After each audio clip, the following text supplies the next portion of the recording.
여러분 안녕하십니까? 정통주식 채널입니다.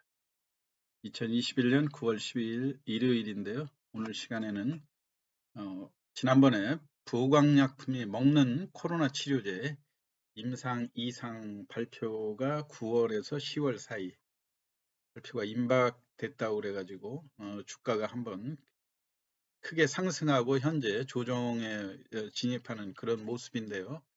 오늘은 이 부광약품의 임상 이상의 그 발표가 임박함에 따라 이 성공 가능성이라든가 최근에 또 회사에서 어떠한 그 새로운 뉴스가 있는지 이거에 대한 매매를 여러분이 어떻게 하시면 좋은지에 대해서 한번 알아보도록 하겠습니다. 본 방송은 운영자의 주관적 분석이니 매매에 참고하시되 최종 판단과 책임은 회원님께 있음을 양지하시기 바라고요. 구독과 알람 설정을 해두시면 추천 종목을 빠르게 받아보실 수 있습니다.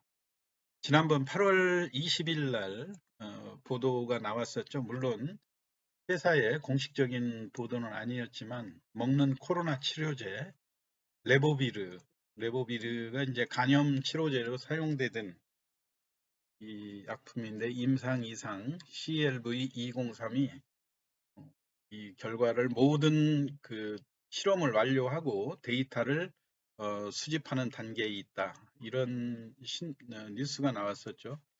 그때 당시 이 8월 20일경에 주가가 장중에 21,800원, 18,000원대에 있던 주가가 장중에 급등하면서 이후 조정을 거치면서 꾸준히 상승을 하고요.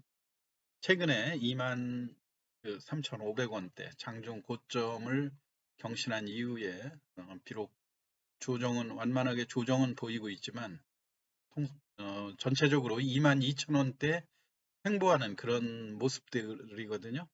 요거에 대해서 한번 그 회사의 공식적인 내용이라든가 또는 추가적인 뉴스 그리고 지금 현재 발표가 이제 9월이니까 벌써 9월도 10일로 지나가고 다음 주가 이제 그 다음 주 추석 연휴까지 또 겹치는 그런 상황 아닙니까? 그래서 일정이 빠르게 진행되고 있기 때문에 최근에 이 투자 주체별로 볼 때 기관하고 외국인들의 매매 동향은 어떤지도 한번 살펴보도록 하겠습니다.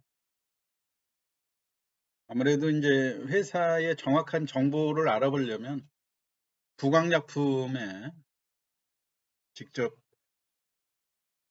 인터넷 홈페이지에 접속을 한번 해봤거든요.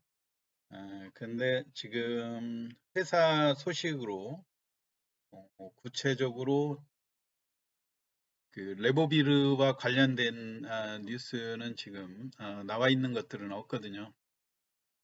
우리가 이제 코로나 치료제 이게 부광약품에 그 먹는 치료제 레보비르와 관련해서 그때의 그 일반 물론 이제 회사의 공식 보도는 아니지만 전체적인 내용을 한번 요약을 해보면 코로나 델타 변이 바이러스가 출현하고 확산이 줄어들지 않는 이런 상황에서 이제 위드 코로나 체계로 방역 체계를 변경할 경우에 이 먹는 코로나가 나오게 되면 코로나 치료제가 나오게 되면 이제 입원 없이 자가 치료가 가능하다 이런 측면에서 상당히 획기적인 그런 결과가 도출이 될 걸로 예상이 된 그런 상황이죠.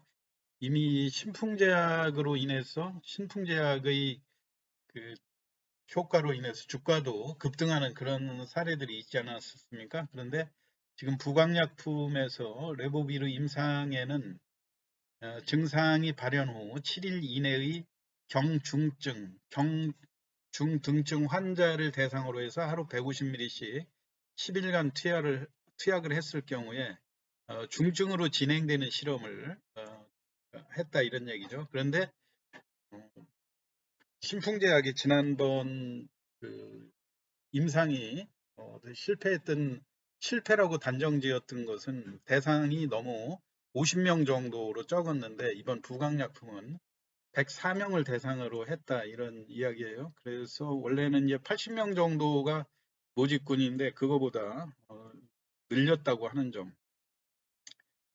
그다음에 이제 지금 신풍제약 이후에 일정이 성공이냐 실패냐를 지금 현재 임상 이상의 가장 임박한 그런 제약회사가 되다 보니까 관심이 많은 거고요.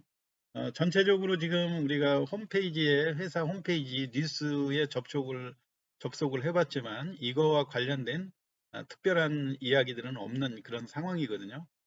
그런데 우리가 한번 주목해 봐야 될 뉴스는 8월 25일에 자회사가 그 부강약품의 자회사 덴마크 계열의 콘트라 파마라고 하는 것이 지금 한국 상장 기대감을 갖게 한다 이런 얘기예요. 이걸 이제 부강약품이 인수를 했는데 이 콘트라 파마도 그 중추 신경계의 치료제를 개발하는데 지금 기술 특례 상장 조건으로 상장 심사를 요청한 상태고요. 아주 순조롭게 잘 일정이 진행될 경우에 내년 초에 상장이 계획되어 있는 그런 상황인데 그거로만도 기업 가치가 1조 원을 상회한다 이런 뉴스들이 나와 있거든요. 그래서 아까 차트에서 일단 봤듯이 가격은 2만 원에서 2만 3,500원대 견조한 박스권의 흐름을 보여주고 있고요. 관심 가격권대도 보면은 1,000만 주 이상이 거래가 터질 때가 보통 23,000원 넘어갈 때 본격적으로 주주들이 관심을 갖는 가격대다. 이런 얘기예요. 그리고 최근에 외국인이나 기관의 동향을 보면 22,000원에서 23,500원 선 기관의 보유 물량을 어, 지금 외국인도 그렇고 기관도 그렇고 이 종목에 매집을 해서 가지고 있으면서 주가의 그 추가적인 회사의 발표 내용을 기다리고 있다. 이렇게 볼 수가 있고요. 이번 임상 이상 발표가 임박하면서 추석 연휴를 감안할 때 일정이 빠르게 단축되는 그런 상황이니까 관심을 한번 가져보셔야 된다. 이런 얘기예요. 어, 이게 이제 부강약품의 인터넷 포털 사이트에 들어와 있는데요. 우리가 지난 그 회사에서 공식적으로 코로나 치료제 임상 이상과 관련해서 회사가 환자 모집을 완료했다고 하는 기사가 6월 달에 떠 있죠. 이거를 보면은 104명을 임상에 모집을 했다. 그런 이야기들이 나와 있고요.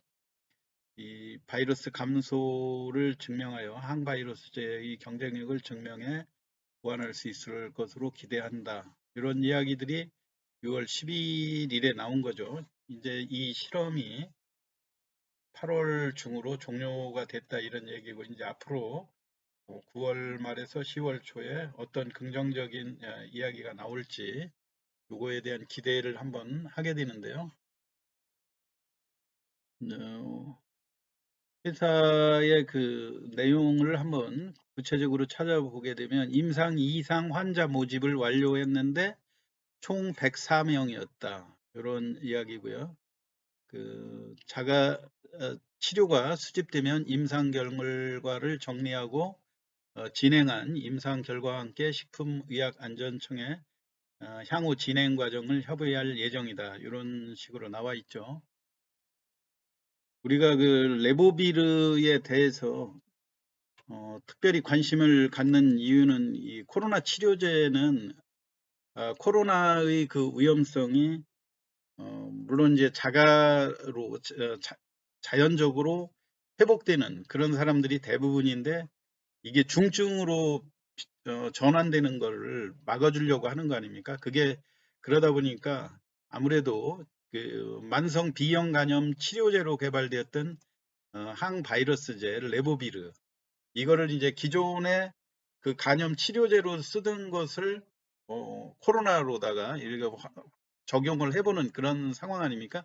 그러다 보니까 부작용을 최소화할 수 있다는 이런 측면이고, 그리고 무엇보다도 지금 현재 코로나의 심각성, 그리고 그러면서 코로나가 완전히 그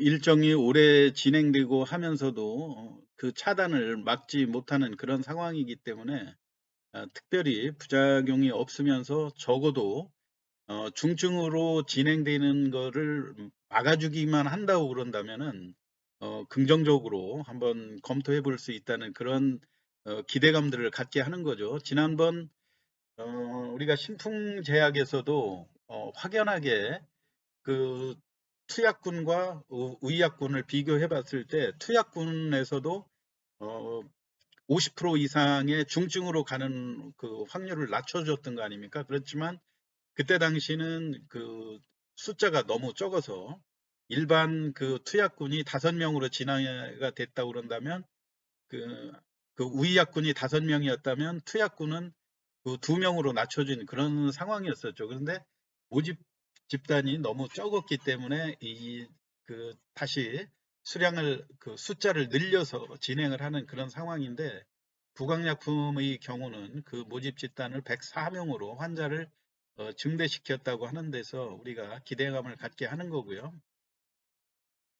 부강약품의 차트를 보다 보면은 이게 8월 20일 날 일봉으로 봤을 때 임상 이상을 그 발표를 할 가능성이 있다 하는 게 그 물론 이제 다른 머니투데이라든가 다른 그 회사의 공식적인 입장은 아니었지만 장중에 18,000원대에서 21,500원까지 1차 상승을 한 이후에 급격히 윗꼬리가 많이 축소되고 주가가 제자리로 내려왔었는데 그 다음에 다시 또 장대 양봉을 보이면서 이렇게 상승을 한 면들이 있었지 않습니까? 이거는 지금 코로나 치료제하고도 별개로 지금 부강약품에 우리가 기대할 수 있는 그런 뉴스들이 많이 있거든요. 그거에 대해서도 한번 회사 홈피를 통해서 한번 알아보도록 하겠습니다. 이게 이제 부강약품의 최근 뉴스, 회사에서 공시한 그런 뉴스인데 우리가 약품 중에 코엔자임 Q10이라고 하는 이게 이것도 이제 코로나의 그 면역력을 증가시켜 준다. 비타민 D와 비타민 E 이런 쪽으로 인해서 이것도 시장에서 항산화의 그 효과가 뛰어난 그런 거가 시장에서 많이 뉴스화되는 그런 상황에서 주가가 상승하는 그런 사례들이 있었고요. 아까 설명을 드렸듯이 부강약품 자회사 콘트라파마 아부주 RNA 치료제 개발 파트너십 체결을 했다. 이런 이야기죠. 이 콘트라파마가 덴마크사의 그 계열사인데 이거를 부강약품이 파트너십도 체결을 하고 이런 내용을 한번 요약을 해보면요. 8월 25일에 부강약품이 덴마크 콘트라파마 인수 뉴스가 나와 있고 이게 이제 콘트라파마는 중추 신경제 치료제 개발을 하는 주력 제약사인데요. 기술 특례 상장 조건 충족 시 내년 그 상장 추진 계획을 추진하고 있다 이런 이야기인데 이거에 대한 것도 9월 중순에 발표 예정으로 돼 있거든요. 그렇기 때문에 지금 업계에서는 기업 가치가 1조 원을 상회할 것으로 예상이 되고 이제 부강약품 하면 알츠하이머라든가 파킨슨 지병 또 치매 치료 이런 쪽에 집중적으로 회사의 역량을 집중하고 있다고 하는 이런 차원에서 앞으로 부강약품에 대한 비록 그 코로나 치료제의 그 성공 여부를 떠나서 나올 수 있는 그런 파이프라인들이 많이 대기하고 있다는 그런 측면하고요. 주간 주가 추이로 볼 때도 보통 22,500원에서 23,000원 전후에 본격적으로 거래량들이 1,000만 주대로 이렇게 증가하는 모습들을 볼 수가 있지 않습니까? 그 이전에 그 밑에의 가격대에서는 거래량이 100만 주 쪽으로 현저하게 감소하면서 통상적으로 보면 기관과 외국인들의 매입 가격도 22,000원에서 23,000원대 형성이 된 것을 볼 수가 있고요. 그 가격대에서 뚜렷하게 매물을 내놓거나 이런 흔적들은 보이지 않는 거 아닙니까? 그리고 아무래도 이 발표 일정이 급박하게 이제 진행이 됨에 따라서 개인들이 또 22,000원 밑에에서 원활하게 매수 비중을 늘리고 있다고 하는 점을 참고로 하셔야 될 것 같습니다. 지난 금요일 이후에는 주가가 뭐 장중 저점과 고점의 차이가 많이 벌어지는 그런 상황이죠. 고점이 22,200원에서 종가에 21,300원까지 다소 하락하는 그런 모습에서 개인들의 매수 비중이 22,000원 밑에서는 원활하게 매수가 유입되고 있다고 하는 점 하고요. 또 한 가지 긍정적인 사실은 최근에 주가 흐름에서 부강약품에 대한 기대감들을 반영해서 외국인들의 지분이 약 4.5% 정도로 현재 증가되어 있는 그런 모습이거든요. 외국인 지분이 4.5%에 이른다고 한다면은 전체적으로 부강약품 주식 수가 7천만 주인 것을 감안하면 최근에 22,000원에서 23,000원대 외국인 매수세가 증가했던 그런 걸로 생각을 해보면 누적적인 현재 외국인 보유 물량이 300만 주에 이른다고 하는 점을 또 아무래도 기대감을 높게 갖게 하는 그런 모습이라고 생각이 되죠. 이제 그 추석 연휴가 또 3일 진행되고 하다 보면 곧바로 회사가 일정을 진행했던 9월 말로 급박하게 전개가 될 수 있기 때문에 여러분들 항상 장중에 이 종목의 거래량 증가, 제일 중요한 거는 주가가 상승하면서 거래량이 평소 거래량보다 보통 최근에 거래량은 한 100만 주 정도에 머물러 있는데요. 적어도 500만 주에서 1000만 주로 증가하면서 주가도 상승세로 전환을 할 때 여러분들이 이 점을 눈여겨보시면서 대응을 하셔야 된다고 생각합니다. 오늘 부강약품에 대해서 그동안 경과사항 그리고 회사가 지금 추진하고 있는 중요한 재료들이 어떤 것이 있는가 간략하게 알아봤습니다. 여러분 투자에 참고하시기 바라고요. 편안한 주말 보내시기 바랍니다. 이상 마치겠습니다. 감사합니다.